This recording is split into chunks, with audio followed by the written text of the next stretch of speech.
Kuhn, and I was formerly a director of the Champlain Initiative, and I wanted to talk for a moment about its key accomplishments. I also had the privilege and opportunity of generating some work in the area of poverty and collaboration with employers that came out of the Champlain Initiative and its broad definition of health and collaboration.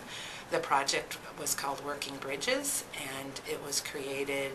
really as a collaboration among employers and human service providers, trying to understand what it was that got in the way of people succeeding on the job, and how generational poverty and various employment barriers really made it difficult for success to happen, both for the individuals and for the businesses that employed them. So using the Champlain Initiative as the umbrella and a way to convene different parties, we did an awful lot of training and dialogue on concepts of generational poverty and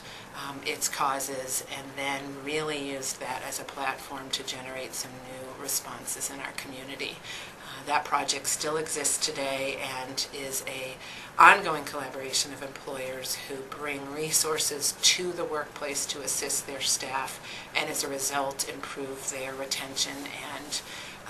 advancement of their workforce, which is in their interest. So that idea that multiple interests can be served with a common and creative strategy is something that I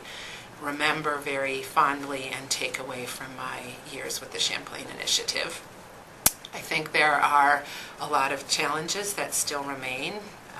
in our community, and I would once again point out the challenge of generational poverty and its link to poor health and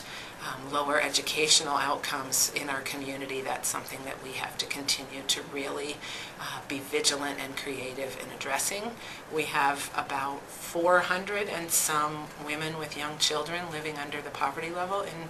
Burlington, and that ought to be something that as a community of collaborators we can continue to get underneath and address. And so I think in the future, looking at the continuing to really think about poverty and its impact on health, I also would love to see the next generation of work in our area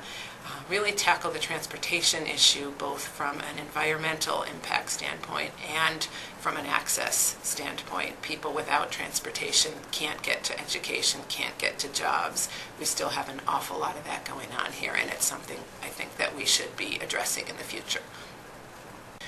Ultimately, when I look back on my opportunity to work with the Champlain Initiative and the work and the philosophy that it advanced, I think that viewpoint that we have common challenges, we have a common purpose, we can set aside our territorialism and our border lines and come together and really think out of the box and creatively about problems that cross our borders that end up impacting all of us. I'm really hopeful that that level of cross-sector collaboration has really become the norm here, but always could be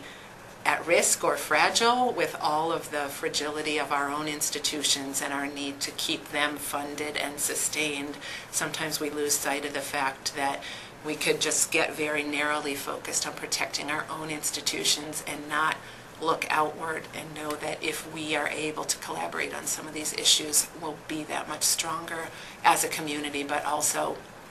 our own institutions themselves. So that level of really seeing outside of our own way and trying to broadly define what makes a healthy and thriving community is something that really needs to continue even without the Champlain Initiative.